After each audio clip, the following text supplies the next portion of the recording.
अस्सलाम वालेकुम जी। क्लास बेटा आज का हमारा जो टॉपिक है ये आपका इस चैप्टर का one of the most important topic है जो कि आपके बोर्ड के एग्ज़ाम में 2013 में आ चुका है, 2015 में आ चुका है, 2017 में और 2019 में आ चुका है। तो इसको अच्छे तरीके से समझ लेना। हमारा टॉपिक यह है कि जो आपकी जेनेटिक इंजीनियरिंग होती है इसके बेसिकली स्टेप्स कौन कौन से होते हैं। तो आज हम वन बाय वन इनके स्टेप्स को देखेंगे। नंबर 1 जो इसका स्टेप होता है हमारे पास वो होता है आइसोलेशन ऑफ जीन।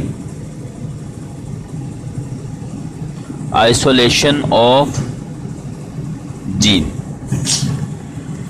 फिर नंबर 2 हमारे पास इसका स्टेप आता है insertion of the gene into a vector. तो नंबर 2 आ जाएगा इंसर्शन ऑफ जीन। फिर हमारे पास इसका स्टेप नंबर 3 आता है और वो हमारे पास ये होता है कि transfer of recombinant DNA into the host organism. तो हम कहेंगे इसमें थर्ड स्टेप होता है हमारे पास ट्रांसफर का।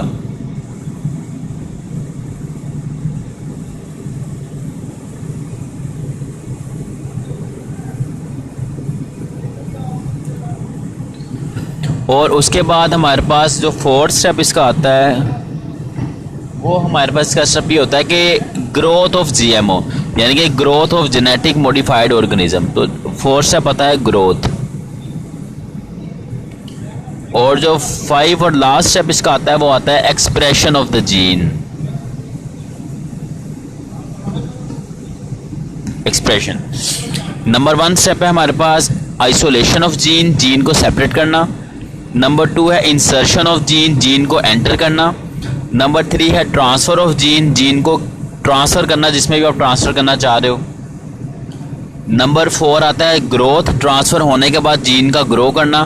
एंड नंबर 5 ग्रो करने के बाद जीन का उस प्रॉपर्टी को एक्सप्रेस करना जिस प्रॉपर्टी को एक्सप्रेस करवाने के लिए आपने ये सारे का सारा काम किया था। तो नंबर 1 हम स्टेप से 1 बाय 1 स्टार्ट करेंगे। नंबर 1 पे हमारे पास आता है आइसोलेशन ऑफ जीन।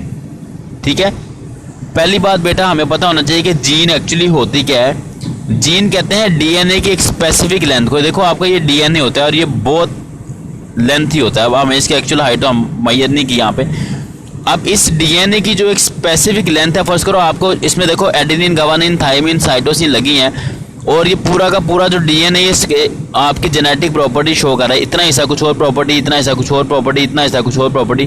तो इसकी फर्स्ट करो हम इतने हिस्से की बात करते हैं। यहाँ से लेके यहाँ तक में कुछ स्पेसिफिक प्रॉपर्टीज होंगी, कुछ जेनेटिक ऑर्डर होगा, कोई जेनेटिक वेरिएशंस होंगी जो अगली नस्ल में मुंतकिल होनी है। तो अगर हम सिर्फ इतने हिस्से की प्रॉपर्टीज की बात करें, यहाँ से यहाँ तक इतने हिस्से को अगर हम ले लें तो इतने से हम कहते हैं ये हमारे पास क्या है, gene. The specific length of a DNA is known as a gene. अब हमने क्या करना है, इस जीन को इस डीएनए से अलग करना है ताकि हम ये वाली प्रॉपर्टीज आगे ट्रांसफर कर सके। या हम ये कह सकते हैं कि इतने हिस्से में कोई मसला मसाइल था, कोई प्रॉब्लम थी, हमने इस प्रॉब्लम को ठीक करना है। कोई डिजीज़ थी, हमने इस डिजीज़ को क्योर करना है। तो सबसे पहला स्टेप आता है हमारे पास क्या, कि हम लोगों ने जो जीन थी उसको क्या करना है, सेपरेट करना है, अलग करना है। इसके लिए क्या होता है कि हम एक स्पेशल एंजाइम यूज़ करते हैं। इस जीन को कट करने के लिए हम एक स्पेशल एंजाइम यूज़ करते हैं। तो आप कहोगे कि हम इस जीन को सबसे पहले क्या करते हैं, कट करते हैं फ्रॉम द डीएनए। और इसको कट करने के लिए एक एंजाइम यूज़ किया जाता है क्योंकि कैंची से या कुल्हाड़ी से या कोई छुरी से तो आप इसको काट नहीं सकते, इतना छोटा डीएनए होता है। तो इसको काटने के लिए एक एंजाइम यूज़ किया जाता है जिसे कहते हैं एंडोन्यूक्लियोसिस। ठीक है,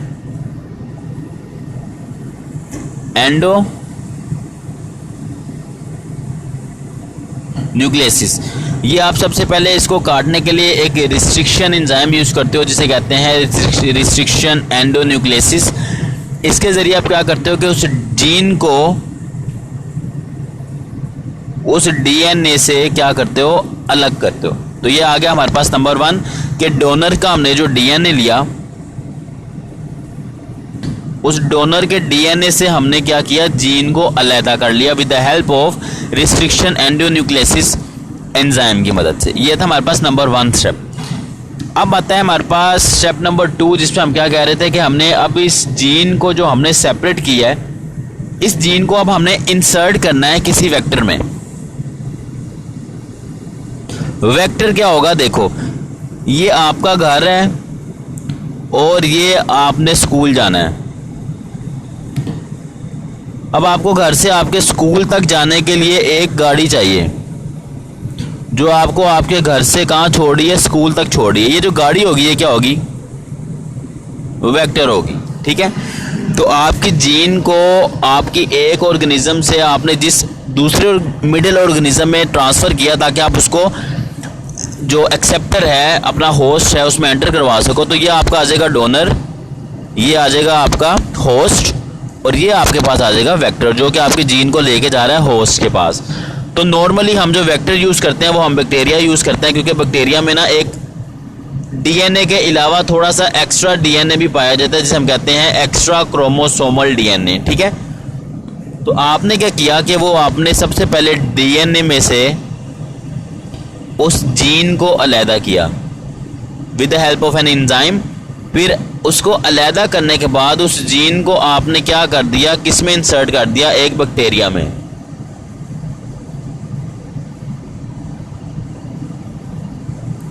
तो ये जो बैक्टीरिया है, ये बैक्टीरिया किसका रोल प्ले कर रहा है, ये बैक्टीरिया वेक्टर का रोल प्ले कर रहा है, ठीक है। अब जब आपने इस जीन को बैक्टीरिया के डीएनए के साथ अटैच किया है तो उसके लिए भी आपको एक एंजाइम यूज करना पड़ता है, कहते हैं लिगेज कहते हैं, ठीक है। लिगेज को हम बोलते हैं जॉइनिंग एंजाइम, और एंडोन्यूक्लियस को हम क्या बोलते हैं, हमारे पास जो है वो कौन सा एंजाइम है, वो तोड़ने वाला एंजाइम है, ठीक है। ऐसे हम कहेंगे कि वो ब्रेक करने वाला एंजाइम है। तो जो आपका जॉइनिंग एंजाइम है वो लिगेज है, और जो आपका ब्रेक करने वाला एंजाइम है वो कौन सा है, एंडोन्यूक्लियस है। इन टू एंजाइम्स की हेल्प से एक आप पहले जीन को तोड़ोगे, and with the help of the second enzyme that is known as a ligase, उसकी मदद से आप क्या करोगे कि इसी जीन को आप बैक्टीरिया के डीएनए से अटैच करोगे। अब आपने दो स्टेप कर लिए, जीन को अलहदा भी कर लिया, उस जीन को बैक्टीरिया के डीएनए से अटैच भी कर दिया। अब आप क्या करोगे, अब जो आपका बन गया इसे हम कहते हैं रिकम्बिनेंट डीएनए, ठीक है। एक जो नया डीएनए बना है उसे हम कहते हैं रिकम्बिनेंट डीएनए। रिकम्बिनेंट का मतलब है कि उसके साथ आपने किसी और डीएनए को कंबाइन किया हुआ है, किसी और डीएनए की जीन को कंबाइन किया हुआ है। इसे हम कहते हैं कि नया जो डीएनए बना है इसे हम कहेंगे ये हमारे पास है रिकम्बिनेंट डीएनए। उसके बाद आता है हमारे पास थर्ड स्टेप जिसे हम बोलते हैं ट्रांसफर स्टेप।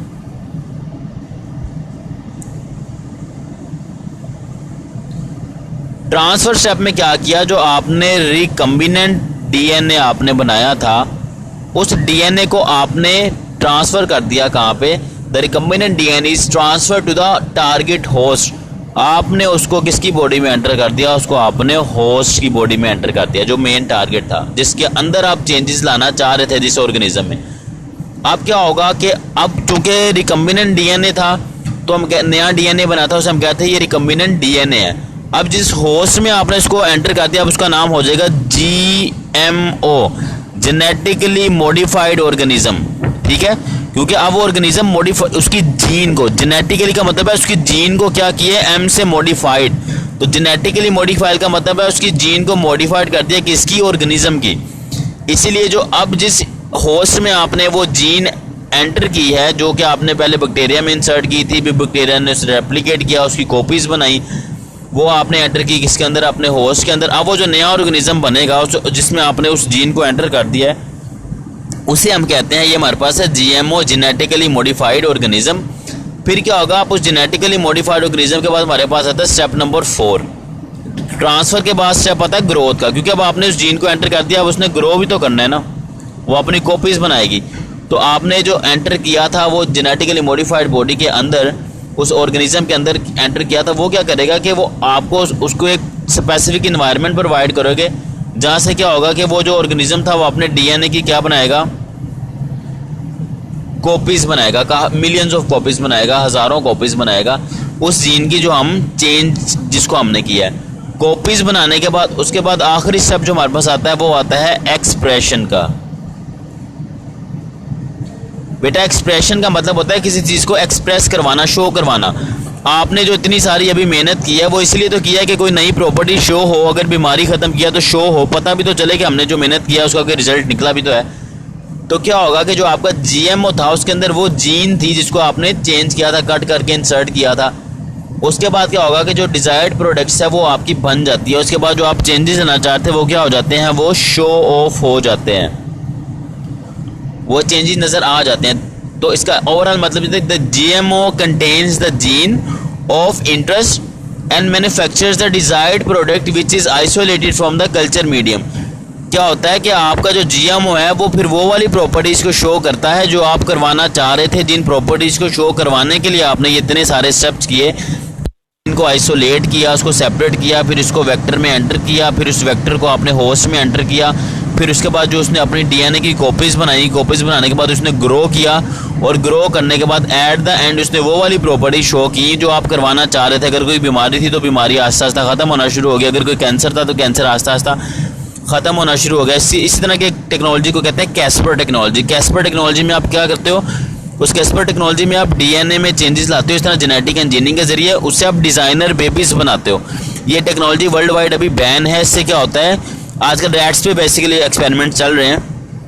अपनी मर्जी की प्रॉपर्टीज़ अपने होने वाले बच्चे में आप इंसर्ट कर सकते हो। उसकी हाइट ये होगी, उसका कलर ये होगा, उसकी आइज़ का कलर ये होगा, उसके बालों का कलर ये होगा, ये हेल्दी होगा, all the properties that you want to see in the upcoming baby of yours. तो उसमें आप क्या करते हो कि सारी की प्रॉपर्टीज देख सकते हो with the help of genetic engineering. तो सिंपली हमने क्या किया कि डीएनए में चेंज किया, जीन को निकाला, उसको होस्ट पर एंटर किया, ग्रोथ हुई, और हमने वो जो चेंज हम लाना चाहते थे वो हमने अल्टीमेटली इसको अचीव कर लिया। ठीक है जी, आज के लिए इतना ही था। Thank you so much. कोई इशू हो तो काइंडली आप लोग मुझे बताइएगा ज़रूर।